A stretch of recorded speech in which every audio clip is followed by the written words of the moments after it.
nous sommes face aujourd'hui à un combat du bien contre le mal. Le mal, on ne peut pas lui faire des anachot, on ne peut pas lui faire des réductions.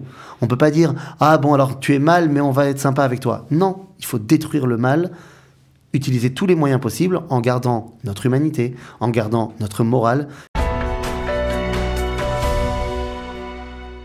Et nous allons faire une petite pause dans cette déluge d'informations que nous avons depuis déjà 2 semaines, d'informations, de témoignages, pour parler un peu de poser d'autres questions, peut-être un peu plus spirituelles, concernant quand même cette situation. Et pour cela, nous avons la joie de recevoir le Rav Eitan Fison. Bonjour, bonjour. Rav Fison, on vous a demandé de venir pour parler un peu justement de cette situation de guerre dans laquelle nous sommes, et plus particulièrement du rapport entre la morale et la guerre. Alors on sait que Tzahal est célèbre pour être l'armée la plus morale. Hein, et la question, c'est de savoir comment on peut rester aujourd'hui, comment Tzahal peut rester l'armée la plus morale du monde. Alors c'est une excellente question. Et avant de rentrer sur Tzahal, j'aimerais qu'on pose la question au niveau de la loi juive. Oui. Quel est le statut dans la loi juive de la guerre? Est-ce que le peuple juif a soif de guerre? Ou est-ce qu'au contraire, la guerre pour nous, c'est quelque chose qui est du domaine du... On n'a pas le choix, donc on y va, mais on n'a pas envie. Et je rappellerai les paroles de nos sages qui nous disent que Dieu n'a pas trouvé d'outil plus adéquat pour faire résider sa bénédiction dans le monde que la paix. C'est une phrase qu'on retrouve dans le Talmud, dans le Rambam. La paix est la dimension première pour faire résider la présence de Dieu dans le monde. On va retrouver ça également donc dans tous les domaines du peuple juif, y compris lorsqu'on va parler de guerre. C'est-à-dire que même lorsqu'il y a des lois, des halachot sur la guerre, eh bien, la première chose à faire lorsqu'on est en guerre, lorsqu'on sort en guerre, c'est d'abord l'ikro le shalom. C'est-à-dire ce que Yehoshua, lorsqu'il vient conquérir la terre d'Israël sous l'ordre de Dieu, c'est une mitzvah. Eh bien, la première chose qu'il doit faire, c'est envoyer des messagers aux différentes peuplades cananéennes qui sont là, de dire, est-ce que vous voulez la paix? Alors la paix, ce n'est pas les accords d'Oslo. La paix, c'est, ok, on va venir, on va conquérir cette terre, mais vous n'êtes pas obligés d'en souffrir. Vous pouvez très bien décider de devenir des personnes qui vont habiter sous la direction du peuple juif dans l'État d'Israël, et vous aurez tous les droits possibles et imaginables en tant qu'individu, mais vous n'êtes pas ceux qui prennent les décisions de l'avenir de notre pays. Donc c'est la situation optimale, c'est la paix d'abord. La paix, c'est la paix. C'est la paix, et c'est possible encore aujourd'hui. Hein. Je fais une digression, on reviendra dans une seconde à la morale, mais aujourd'hui, un Français qui irait habiter aux États-Unis, qui travaillerait aux États-Unis, eh bien, il ne peut pas prendre part à la vie politique américaine. Il n'a pas le droit de vote, mais d'un autre côté, il jouit de tous les droits individuels. Il peut travailler, il peut partir en vacances, il peut faire ce qu'il veut, parler ce qu'il veut, voir ce qu'il veut, aller où il veut, mais il n'est pas l'acteur de la vie publique politique.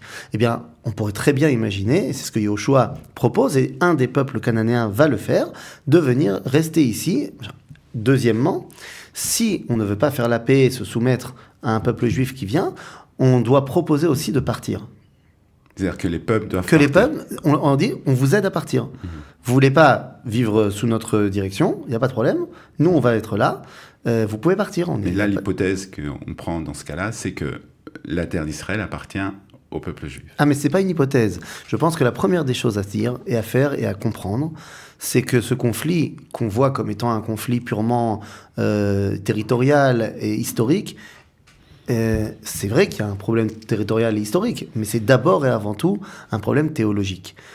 Le conflit en Israël n'est pas historique en premier lieu, il est divin. C'est-à-dire que le monde musulman se voit comme étant légitime dans le monde entier, puisque l'islam est une religion prosélyte. Et il y a, comme tu le sais, dans le monde de l'islam, 2 mondes. Il y a ce qu'on appelle le monde de l'islam, Dar et l'islam, et il y a le monde de l'épée. C'est-à-dire le monde qui n'est pas encore musulman, mais qui doit le devenir. Pour le peuple juif, il n'y a pas de raison de ne pas dire aussi clairement les choses, que cette terre d'Israël nous a été donnée par Akadosh Baruch Hu, par Dieu. Nous ne sommes pas ici parce que simplement nous avons une légitimité historique, que nous avons. Et on pourrait revenir sur toute la légitimité historique jusqu'à aujourd'hui. Mais nous avons aussi une légitimité parce que Dieu nous a donné cette terre. Alors, quand tu dis que c'est pas un problème territorial, c'est oui quand même un problème oui, mais territorial. c'est en deuxième plan. C'est-à-dire que lorsque les terroristes sortent de la bande de Gaza et viennent massacrer les gens au festival de musique, ils ne posent pas la question, est-ce que vous êtes un petit peu trop près de la frontière, pas trop près de la frontière, vous m'avez pris ma terre ou pas. On vient massacrer le peuple juif parce que vous n'avez rien à faire ici. Je pense que cette semaine, on n'a pas arrêté de le redire, mais il faut le redire et le redire et le redire. Il faut le parquer sur tous les murs. Quelle est la charte du Hamas ? Il ne se cache pas de dire qu'il faut détruire tout l'État d'Israël et le peuple juif. Donc non, ce n'est pas une guerre d'abord de territoire. Maintenant, si on revient à notre histoire, à nous, de morale, comment est-ce qu'on peut rester moral ? C'est ça, comment on peut rester moral après justement tout ce qu'on a vu, enfin, même si on a entendu, si on n'a pas vu, comment peut-on rester moral ? Est-ce qu'il y a une possibilité, est-ce qu'on a le droit de rester moral ? Alors je vais te raconter une histoire d'abord, sans dire de qui on parle, comme ça les gens pourront se faire plein de films, mais il y avait un membre d'une unité de l'armée, qui était responsable de cette unité, qui ont été envoyés pour faire une mission où il fallait s'occuper d'un terroriste pour faire en sorte qu'il ne terrorise plus jamais, si tu vois ce que je veux dire. Ouais. Cette unité était accompagnée d'une autre unité. On n'est pas du tout, je ne parle pas pendant la guerre, hein, il y a de nombreuses années. Et il y avait une autre unité qui était là en renfort pour vérifier le périmètre. Normalement, l'opération devait durer 3 heures, ça devait être réglé tchic-tchac. Il y a eu plusieurs complications. Finalement, on n'a pu venir les récupérer que la nuit tombée. Donc en fait, ils ont dû passer toute la journée dans une maison en plein milieu de gens qui les aimaient pas beaucoup. Bon, écoute, les soldats sont prêts à ça et ils ont des rations de survie avec eux. Donc bon, bah voilà, on mange ce qu'on a, c'est pas très bon, mais c'est comme ça. À un moment donné, sur le coup des 3 heures de l'après-midi, des soldats de l'autre unité qui était venue en renfort, qui maintenant se protègent dans la maison, ont commencé à distribuer des chocolats. Des chocolats à tous les autres soldats. C'est cool, sympa, ça fait plaisir. Un petit chocolat, c'est meilleur que... ça fait du bien. Ça fait du bien. Et la personne, le commandant de l'autre unité, a eu la présence d'esprit de demander, mais sympa que t'aies pensé à prendre des chocolats, d'où t'as pensé ? Et l'autre soldat a répondu, non, pas du tout, j'ai pris ça dans les armoires de la cuisine de la maison arabe. Et ce soldat a donné l'ordre à tous ses hommes de ne pas manger ces chocolats en disant c'est du vol. Et, enfin, on vient de faire des opérations très dures, c'est la guerre. Il dit attends. Si c'est un cas de vie ou de mort, évidemment tu manges le chocolat, le cochon, tout ce que tu veux. Mais c'est pas un cas de vie ou de mort. On a à manger, mais c'est pas bon. C'est-à-dire, on tiendra encore 12 heures avec du pas bon. À ce moment-là, t'as absolument pas le droit de voler. C'est pas parce que tu es en train de faire la guerre pour protéger le peuple juif que tout d'un coup, tu as le droit de voler et d'enlever ta dimension morale. Ça, c'est la première des choses. On se rappelle de cette... Alors, personne ne sait si c'est une vraie histoire ou si c'est pas une vraie histoire de cette jeune arabe qui a fait un travail de thèse à l'université de Haïfa en disant comme postulat de départ que les soldats de Tsahal sont racistes. Pourquoi ? Parce qu'elle a fait une étude comparative dans toutes les armées du monde, on peut remonter jusqu'à l'Empire romain, qu'à chaque fois qu'il y a une armée qui est en place devant une population civile pendant longtemps, eh bien, les soldats violent les femmes. Or, depuis plus de 60 ans, à l'époque, elle dit, depuis 60 ans, l'armée d'Israël est en occupation devant une population palestinienne civile, et on n'a jamais eu de cas de soldats israéliens qui violent des femmes palestiniennes. C'est la preuve que les soldats sont racistes. Ou alors, c'est la preuve qu'on ait fait d'autres choses. Donc ça, c'est la première chose. Oui, la morale, c'est-à-dire faire le bien. La morale, c'est faire la différence entre le bien et le mal. Mais je pense que c'est plus que ça, et dans une seconde, on y vient, en termes de définition avant d'arriver à Tsahal. La morale, c'est pas quelque chose qui change dans la situation. Le bien, c'est le bien. C'est quelque chose d'universel, et tu fais très bien de le dire, c'est pas juif. La morale, telle que l'a énoncé Emmanuel Kant, eh bien, dans ces livres de la critique de la raison pure, de la critique de la raison pratique, eh bien, il va nous expliquer que la morale, c'est... Comment on sait si un acte est moral ou pas ? C'est est-ce que tu peux ériger ton acte individuel en maxime universel, et est-ce que ça va amener à plus de vie ou à moins de vie ? Si ça amène à moins de vie, c'est que ton acte est pas moral. Si ça amène à un plus de vie, c'est que ton acte est moral. Ça, c'est une définition générale. On recherche la vie. La vie, le bien.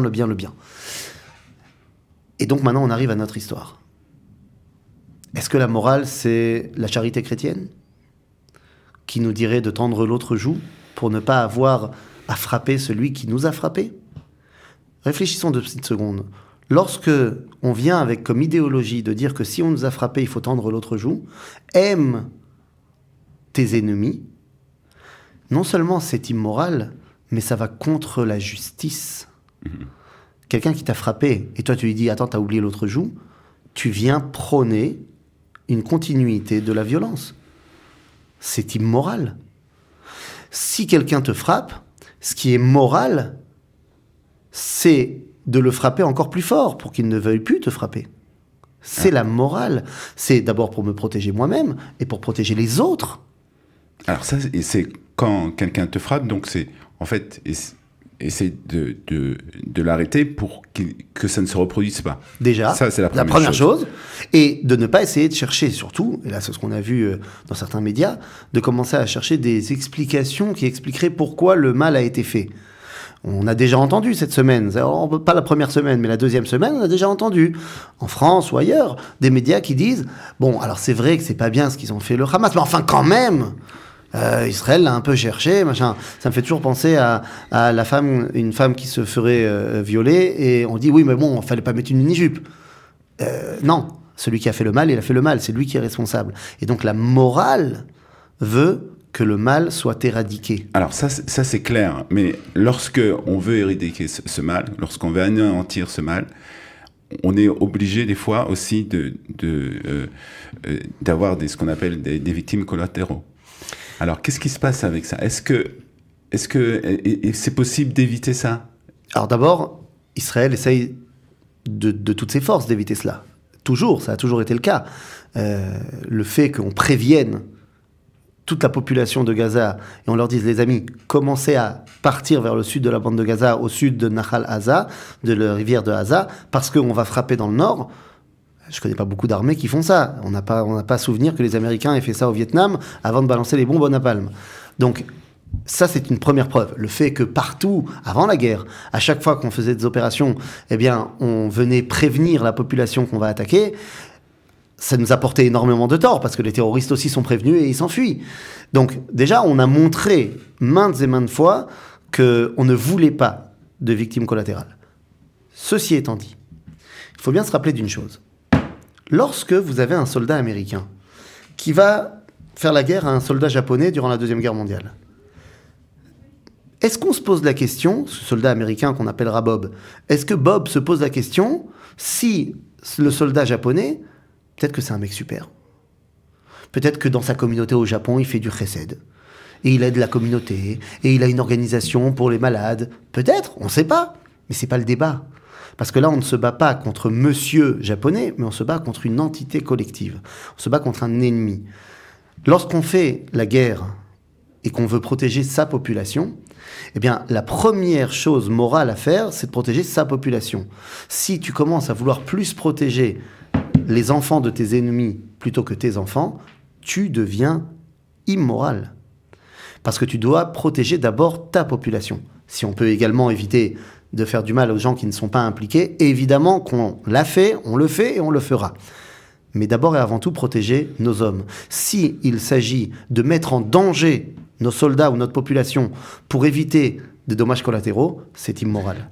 Et la question qui se pose aussi, c'est de savoir le soldat, on va dire peut-être un aviateur qui doit lancer une bombe sur une maison. Et il sait que dans cette maison, il y a encore des femmes, des enfants qui sont restés parce que le Hamas veut justement utiliser ces personnes comme bouclier humain. Dans quel état d'esprit il doit lancer cette bombe? Il doit penser à ses enfants, à lui, à sa femme, ses enfants et tous les enfants de Sderot, que s'il ne fait pas cet acte-là, il ne détruit pas le mal, eh bien, il y aura une roquette qui va être lancée de cette maison-là par ce terroriste qui se sert de bouclier humain. Et lorsqu'on viendra poser la question, mais qui est responsable de la mort de l'enfant arabe qui était dans la maison? Eh bien, c'est le terroriste du Hamas qui en est responsable. C'est ce que doit se dire. Non seulement ce que doit se dire le pilote, mais c'est le droit international. Lorsque un terroriste prend des boucliers humains, c'est lui qui est responsable des dommages collatéraux. Mais si tu me permets, j'aimerais revenir à parce que pour prendre un tout petit peu de hauteur, j'aimerais revenir à quelque chose qui n'est pas directement lié à notre guerre actuelle. Il y a 100 ans, il y a un homme qui s'appelait le Rav Moshe Zeidel, qui avait des questions de pensée juive, et les questions, il les tournait vers le Rav Kook. Et il a posé une question qu'on retrouve dans le livre Igrot Reia, à la page 100, où il demande au Rav Kook, il dit, mais comment est-ce possible que dans le Tanakh, dans la Torah et la Bible, eh bien, lorsque Dieu nous demande de faire la guerre, il nous demande de mener ces guerres de manière extrêmement violente. Quand on regarde la guerre contre Amalek, la guerre contre les 7 peuplades cananéennes qui a ordonné à Yoshua, on a dit il doit d'abord vous proposer la paix ou de partir. Mais si jamais ils veulent ni la paix ni partir, la guerre c'est tuer tout le monde, hommes, femmes et enfants, c'est terrible. Quand on regarde la guerre qui s'est passée dans la Torah contre Midian, on voit que finalement Moshe va dire qu'il faut également tuer les prisonniers, c'est terrible. Et donc le Rav Zeidel pose la question au Rav Kook, il dit comment c'est possible que on ait demandé cela. Eh bien le Rav Kook répond que il faut bien prendre conscience de ce qu'était la bassesse morale des Cananéens à l'époque. Face à cette bassesse morale-là, dit le Rav Kook, on ne peut pas espérer que Israël soit le seul à se comporter comme un agneau parmi les loups assoiffés de sang. Il faut à ce moment-là qu'Israël se batte et soit plus qu'un loup, soit un lion, soit un Tyrannosaurus Rex. Pourquoi ? Même pour éveiller la peur chez les barbares. Pourquoi ? Pour que finalement, le bien et la morale du peuple juif puissent s'exprimer. Il y a quelques années, il y a eu un débat dans une émission sur France 2 où on parlait justement, c'est vrai que c'était en 2014, et comme d'habitude, eh bien, on parlait de les civils à Gaza qui seraient pris dans les bombardements israéliens. Mais enfin, c'est terrible, mais c'est pas bien, mais qu'est-ce que tu veux que je te dise, machin. Lorsqu'on fait face à cela, il faut se poser une question très simple. Quand on te dit qu'il faut faire peur également aux barbares pour que le bien arrive, eh bien, là, je ne me rappelle plus qui était l'invité, mais il répondait non mais attendez, mais dans l'islam, il y a des sourates qui appellent au meurtre. Et l'un des chroniqueurs répondait oui, mais dans la Bible également. La différence est très simple. C'est que le monde de l'islam a régné sur une grande partie du monde pendant longtemps, pendant des années et des années et des années. Et malheureusement, dans son sillage, il y a eu énormément de meurtres, de destructions, de guerres, de morts. On n'a pas vraiment vu que lorsque le peuple d'Israël avait sa destinée en main, que ce soit maintenant ou alors avant, une fois qu'Israël est au pouvoir, il cherche à massacrer tout ce qui bouge autour de lui.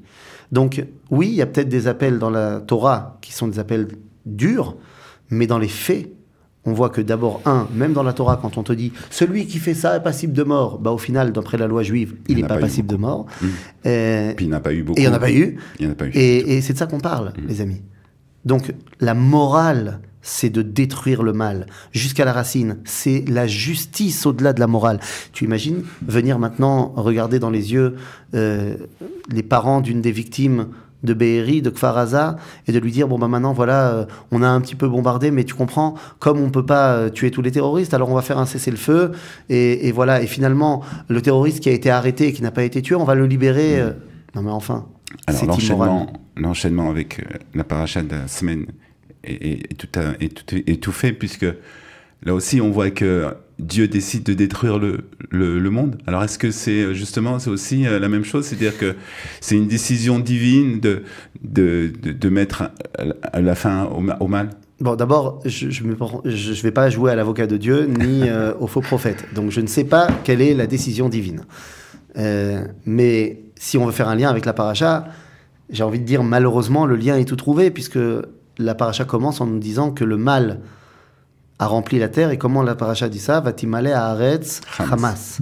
Alors Hamas, c'est la violence, c'est le non-respect de la vie, c'est le vol, c'est le fait de dire que rien d'important. Celui qui est fort, il a le droit de prendre le pas sur celui qui est faible. Vatimale haaretz Hamas. Alors, il va falloir recommencer. Mais encore une fois, il ne s'agit pas de dire Dieu s'est planté et donc maintenant il va refaire mieux. Dieu a décidé de donner le libre arbitre à l'homme. Il aurait pu décider de ne pas lui donner, qu'on soit les pantins de Dieu, et tout aurait été beaucoup plus facile et beaucoup plus simple et mieux. Mais Dieu a décidé de nous faire participer et de nous donner une véritable responsabilité dans le monde, le libre arbitre. Des fois, l'homme décide d'utiliser ce libre arbitre pour faire le mal. Et lorsque ce mal est répandu partout, alors Dieu intervient. Dieu intervient et dit, alors là, on va changer les choses. Et on va prendre une identité humaine qui a pour rôle d'amener le but de la création. C'est qui cette identité humaine ? Eh bien, le papa s'appelle Noach. Rappelons-nous pourquoi il s'appelle Noach. Il s'appelle Noach, on l'a lu la semaine dernière. Il s'appelle Noach parce qu'il est là pour amener la consolation au monde. C'est la première chose. Il y a une destruction, il faut amener la consolation au monde. Pour ça, il faut faire le bien et la justice. Et donc, ce Noach, il a 3 enfants qu'on connaît. Il s'appelle Shem, Ham, Veyefet. Seulement, on les connaît très mal. Parce que, qu'est-ce que ça veut dire ? Tu sais que le mot Shem veut dire le nom. Mais c'est pas seulement nom. Nom, ça veut dire également un objectif. En hébreu, on dit « je fais ça, leshem shamaim », au nom de Dieu. Même en français, au nom de. Nom, ça veut dire un objectif. Donc le premier enfant de Noach nous dit « il y a un objectif au monde et à la création ». Quel est cet objectif ? Deuxième enfant, Ham. Ham, ça veut dire « il est chaud ». Alors, on sait que Ham, lui, son libre arbitre, va l'amener à prendre des décisions mauvaises. Mais dans l'idée, Ham, il est chaud, il est vivant. Oui, tu sais que la chaleur, c'est la vie. Quand on parle en science de zéro absolu, moins 273 degrés Celsius, ça veut dire quoi le zéro absolu ? Ça veut dire qu'il fait tellement froid qu'il n'y a plus d'activité, de mouvement au niveau de l'atome. Et donc la vie se désagrège, il n'y a pas de vie parce qu'il n'y a pas de mouvement. Ham, c'est chaud, ça bouge, c'est vivant. En d'autres termes, quel est l'objectif, Shem, l'objectif, le nom, le but du monde ? La vie. Et donc il y a un troisième enfant qui s'appelle Yefet. Yefet, ça ne veut pas dire Yafé. On a tendance à dire Yefet, c'est la beauté, l'esthétique. Yafé, c'est la beauté. Yefet, c'est pas Yafé. Yefet, Yaft Elohim le Yefet veishkon beoal Hashem.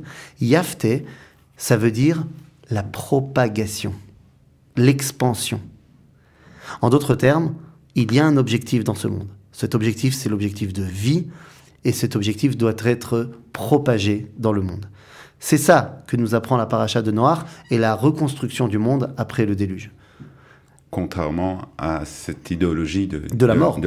Et oui, et donc nous sommes face aujourd'hui à un combat du bien contre le mal, un combat de la lumière face aux ténèbres. Alors ça paraît d'être des phrases sorties de films fantastiques.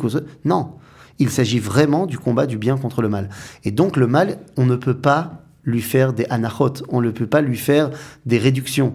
On ne peut pas dire « Ah bon, alors tu es mal, mais on va être sympa avec toi ». Non, il faut détruire le mal, utiliser tous les moyens possibles en gardant notre humanité, en gardant notre morale. C'est ce que nous avons toujours fait et c'est ce que nous allons continuer à faire. Et lorsque nous nous battons avec la plus grande force, et lorsque nos soldats, qui sont des gens extraordinaires, nos soldats sont les exemples de toutes les générations, pas que pour le peuple juif, mais pour le monde entier. Nos soldats sont géniaux, notre peuple est fantastique, notre unité retrouvée ne peut que forcer l'admiration.